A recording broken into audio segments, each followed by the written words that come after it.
Yuma Daf Kaftet Amud Aleph. Bonjour chers amis. Aujourd'hui nous commençons en haut. On est au milieu d'un Inyan.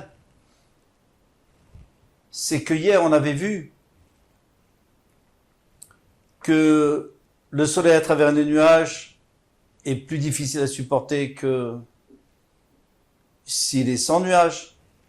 Et là aujourd'hui on va continuer à apporter des choses qui sont plus difficiles à supporter dans une situation où on aurait pensé qu'elles étaient plus faciles à supporter. Comme le soleil à travers les nuages, on aurait pu croire que c'était plus facile à supporter. Alors en haut de la page, Irure Avera, Kashume Avera. Les pensées de Avera, c'est-à-dire quelqu'un qui pense à la Avera, Avera ça veut dire la znout, à Giloy Arayot, adultère, eh bien, Kashume Avera, c'est plus dur que la Avera. Alors en quoi? C'est plusieurs Mefarshim qui expliquent chacun différemment. Rachid dit tout simplement, il dit que pour le corps c'est pire. Parce que s'il fait la Avera, bon il a fait la Avera, si maintenant lui il pense et qu'il ne fait pas, eh bien c'est plus difficile à supporter parce que il a cette envie et il n'arrive pas à s'en débarrasser. Rav Aaron Milonil lui dit que c'est pour la tchouva.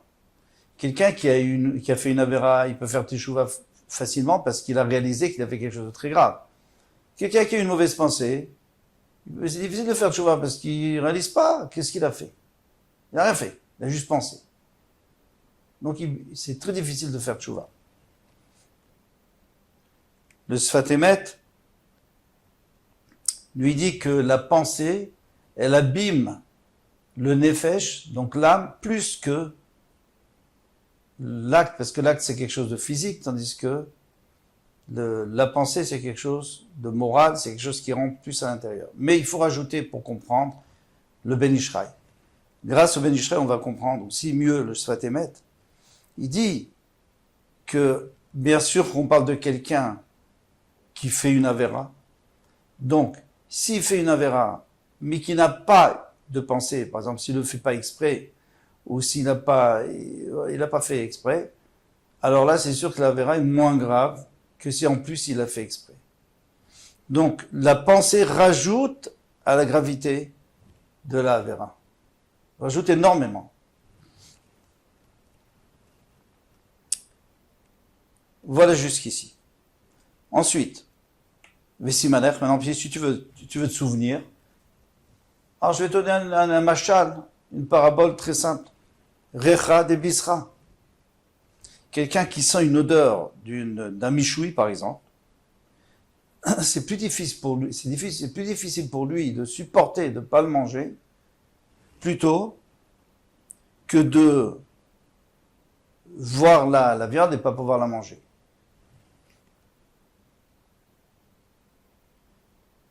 Ou il y en a qui veulent dire, sentir une viande grasse qui est en train de griller est plus mauvaise pour le corps que de manger la viande grasse. La viande grasse c'est très mauvais, mais de sentir et de ne pas pouvoir la manger c'est encore plus difficile pour le corps. Alors, Shili de Kaita, la fin de l'été. Kashia Mekaita, elle est plus chaude et plus difficile à supporter que l'été lui-même. Alors en France, pas évident. En Eretz Israël, oui. On voit bien que vers la fin de l'été, en Elul, c'est beaucoup plus difficile à supporter. D'abord, parce que nous-mêmes, on s'est réchauffé et notre corps est très chaud et donc il supporte encore moins la chaleur. Et à part ça, la terre s'est réchauffée, l'atmosphère s'est réchauffée, tout s'est réchauffé et il y a même d'humidité qui s'est rajoutée dessus.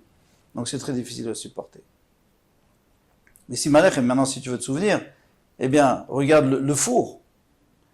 Tanoura, Shegera, un four qu'on a allumé, il est très facile à réallumer, parce qu'il est déjà chaud. Parce qu'un four froid, c'est plus difficile à allumer. La même chose, la fin d'été où tout est déjà chaud, c'est plus facile de faire du mal avec la chaleur que au début de l'été. Ensuite, Ishta des Sitva. Kashia Midekaita. Donc, quelqu'un qui a une grippe, par exemple, en été, il a de la fièvre, c'est plus difficile à supporter, pardon, en hiver. S'il a de la fièvre en hiver, c'est plus grave qu'en été. Pourquoi? Parce que quelqu'un qui a de la fièvre en été, on va voir l'exemple, hein, le machal, si maner tanoura krira, si vous avez un four qui est froid, c'est difficile de le faire monter à une température très élevée. Un four qui est chaud, c'est très facile. Donc, si une personne arrive à 40 degrés, en été, c'était facile de le faire monter à 40 degrés. Il fallait pas, il n'a pas beaucoup de, en fait, il est pas très malade. Il arrive facilement parce que il fait chaud. Tandis qu'en hiver où il fait froid et il arrive à 40 degrés, c'est qu'il y a eu une grande différence de chaleur. C'est-à-dire que il a une infection plus grave. Mirma migmar beatika kashia michadeta. D'apprendre quelque chose qu'on a déjà appris et qu'on a oublié, c'est plus difficile que d'apprendre quelque chose de nouveau. Parce que quelque chose de nouveau nous intéresse beaucoup, tandis que quelque chose qu'on a déjà appris, on va l'écouter rapidement, on va le voir rapidement et passer à autre chose. Parce que quelque chose de nouveau, on va approfondir. Mais nous dit, le Sichot Moussar, il nous dit, mais si quelqu'un, pour lui, la révision, c'est quelque chose de très intéressant parce que chaque fois il comprend mieux, alors on ne parle pas de lui. Quelqu'un qui va approfondir, au contraire, il pourra beaucoup plus approfondir une chose qu'il a déjà apprise et dont il se souvient. Mais si Maner, et si tu veux un exemple, eh bien, Tina, Bartina. C'est plus facile de mélanger du mortier qui est neuf, donc ça veut dire du mortier qu'on n'a jamais utilisé, plutôt que du mortier qui tombe d'un mur, qui s'est effondré par exemple, et écraser ce mortier en poudre et recommencer à l'amalgamer, ça c'est très difficile. Amar Rabbi Avahu a dit Maïtama de Rabbi. Alors, où il a vu dans un passouk Rabbi, en réalité, il n'a pas besoin de voir dans un passouk parce qu'on voit très bien que le soleil a des rayons de tous les côtés, tandis que la lune, on ne voit pas de rayons de tous les côtés. Mais il dit où il a vu dans un passouk, donc il y a un psaume, le Teilim, la Matzach Ayelet Ashachar. Ayelet c'est quoi? C'est la biche, Ashachar du matin. Ma Ayalazu, de la même manière que cette biche, Karner Maftzilot, c'est bois, ce qu'on appelle les bois. Mais en fait, ici, on parle de la famille de la biche, parce que la biche n'a pas de cornes. C'est le cerf. Donc lui, il a des bois qui vont de tous les côtés et qui se séparent en plusieurs ramifications. Les cannes ou les cannes de tous les côtés. Avshachar, le matin aussi, Maftzia, les cannes ou les cannes. Le soleil, le matin, il envoie des rayons de tous les côtés. Amarabizera lamanim shala Esther, puisque déjà on parle de l'homme Natseach ici, Ayelet Ashachar, on sait que ça parle de Esther, Amalka. Lamanim shala Esther la Yala, pourquoi elle ressemble à une biche? Le malach, c'est pour te dire, elle a Rachamatzar, de la même manière qu'une biche, elle a un utérus étroit. Vechavival ba'ala kol shah ve'shah rishona. Et donc son compagnon, ou le mâle, eh bien, il l'aime tout le temps, même après qu'elle ait eu mis bas, parce que ça reste très étroit. Af Esther aïta chaviva, à l'Achashverosh kol shah ve'shah rishona. De la même manière, Esther était chère aux yeux d'Achashverosh, même beaucoup plus tard, elle n'était pas si jeune que ça, et il aimait tout le temps autant. Amaravasi. Et c'est comme ça qu'elle a réussi à lui faire ce qu'elle voulait. Amaravasi, l'amanim shela Esther de Shachar. Pourquoi Esther Amalka a été comparée au matin? Le malak pour te dire, ma Shachar sauf kolalaïla. De la même manière que le matin, c'est la fin des nuits. La nuit se termine dès que le soleil se lève. Af Esther sauf kolanissim. Alors Esther aussi, c'est la fin. Donc c'est le matin, c'est magnifique comme Nes, mais c'est le dernier Nes. Veika Chanouka. La Gemara dit, mais non, il y a Chanouka. Chanouka, c'est bien après, puisque Esther, c'est entre le premier et le deuxième Betamikdash. Chanouka, c'est vers la fin du deuxième Betamikdash, 200 ans avant la fin. Environ. La Gemara répond, Nitna li katev karminan. Moi, je te parle de ce qui est écrit dans le Nar. Chanouka n'est pas écrit dans le Nar. Tandis qu'Esther, c'est écrit dans la Megillah. Ça va bien d'après celui qui dit que Esther, c'est Megillat Esther, on l'écrit, et c'est un vrai sefer. Et d'ailleurs, il est Metamet Hayadaim, vous savez que les Sfarim, Sifrei Torah, tout le Nar, Metamet Hayadaim, ça veut dire, Metamet Hayadaim, c'est-à-dire sur les touches, on a les mains tamées, on ne peut plus manger la trouma pour pas que les Kohanim, parce qu'avant les Kohanim mettaient la trouma avec les Sfarim. Ils disaient comme ça, les gens feront attention, et ils ne rendront pas impurs ma trouma. Mais le problème, c'est que ça attirait les rats et les souris, et elles mangeaient aussi le sefer. Alors on a dit maintenant, celui qui touche le sefer, il est tamé, donc il ne faut pas mettre en même temps. Alors si tu me dis que Esther, c'est une vraie Megillah, alors c'est métamé. Si tu me dis que non, normalement on ne devrait pas l'écrire. On l'écrit juste pour se souvenir, mais on peut même le lire par cœur. Donc d'après ce mandara, d'après ce chacham, alors Maïka Lemema. Alors après tu me dis que Esther c'est la dernière. Mais non, Esther on l'a pas écrite, donc c'est pas Esther, c'est avant Esther. Mokimla qui Rabbi Binyamin Bar Yafet. Lui, il pense comme Rabbi Binyamin Bar Yafet, Amar Rabbi Lazar, non Rabbi Lazar, Amar Binyamin Bar Yafet, Amar Rabbi Lazar, parce qu'il y a deux noms Rabbi Lazar. Lama Nimshelu. Alors, lui, il dit qu'on ne parle pas d'Esther ici. Quand on dit Shachar, on ne parle pas d'Esther. Ayelet Shachar, on ne parle pas d'Esther. Là, après, on verra Esther, mais pour l'instant, Lema Nimshelu Tfiatan Shel Tzadikim Kayalat.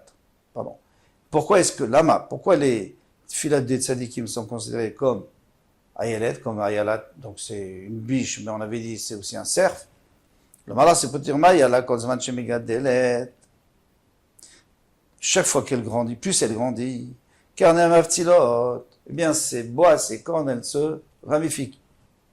Av Tzadikim Kozman Shemarvim Tfilat, Tfilat Nishmat. Alors les Tzadikim aussi, plus ils font de Tfilat, plus ça se ramifie et ça monte au ciel. On retourne à notre Mishnah. Shachato et Tatamid. Alors, ils ont fait la shrita du Tamid. Alors, je vous relis la Mishnah. On a dit que s'ils ont fait la shrita du Tamid, et puis après, ils se sont rendus compte que ils ont fait la shrita du Tamid, ils se sont rendus compte que c'était pas encore le jour, donc ils ont été obligés de brûler le Korban Tamid, il était pas sourd. Et après, au rideau, Kohen Gadol, les Betat Vila, on fait descendre le Kohen Gadol au Betat Vila. Et Mat. Quand c'est arrivé ça, quand c'est arrivé cette histoire qu'ils ont dû brûler, et aussi faire descendre le Kohen Gadol au Betat Vila. Et les Maveshari Matashana, si tu me dis que c'est les autres jours de l'année, et n'importe quand, mais pas Yom Kippour, l'Osagad et l'Av Kohen Gadol, alors on a vraiment besoin du Kohen Gadol, c'est pas lui qui fait le Kohen Tamid, il n'est pas obligé de le faire, il y a un tirage au sort, après s'il veut il peut, mais il y a un tirage au sort. Et là, Yom Kippourim, donc on est obligé de dire que c'est Yom Kippour. Alors si c'est Yom Kippour, c'est sûr qu'on ne s'est pas trompé. On n'a pas fait avant le matin, pourquoi? Meora Levanami Eka, est-ce que la lune se lève le matin? Mais non, Yom Kippour, c'est au début du mois. C'est le 10e du mois. Donc le 10e du mois, la lune se lève le soir ou l'après-midi. Donc le matin, il n'y a pas de possibilité de se tromper. Alors pourquoi tu m'as dit non, elle s'est levée? Il n'y a pas de possibilité, donc c'est pas Yom Kippour. Donc il faut dire qu'en réalité, il faut séparer le début et la fin de la Mishnah. On a lu en même temps, mais il ne fallait pas.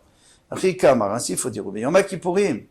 Il faut dire que bon, c'est arrivé une fois, où il y a eu Meor Alvana, on s'est trompé, donc maintenant, à partir de maintenant, on dit toujours à quelqu'un de monter sur le toit, nous dire s'il voit la Lota Shachar, Marcoquet, si c'est jusqu'à Chevron ou pas. Ou bien Yom Kippourim.